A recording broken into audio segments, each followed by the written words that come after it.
गणनायकाय गणदैवताय गणाध्यक्षाय धीमहि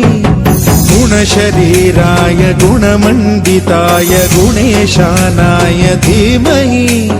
गुणातीताय गुणाधीशाय गुणप्रविष्टाय धीमहि एकदन्ताय वक्रतुण्डाय गौरीतनयाय धीमहि गजेशानाय भालचन्द्राय श्रीगणेशाय धीमहि एकदन्ताय वक्रतुण्डाय गौरीतनयाय धीमहि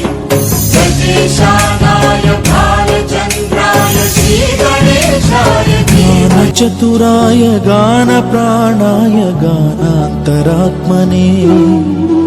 गानोत्सुकाय गानमत्ताय गानोत्सुकमनसे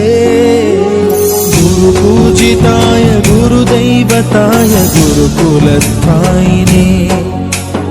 गुरुविक्रमाय गुह्यप्रवराय गुरवे गुणगुरवे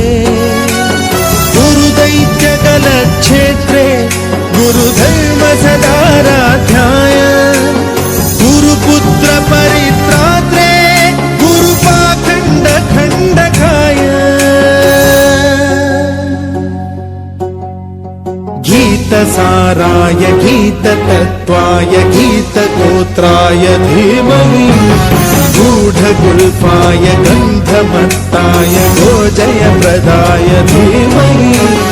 गुणातीताय गुणाधीशाय गुणप्रविष्टाय धीमहि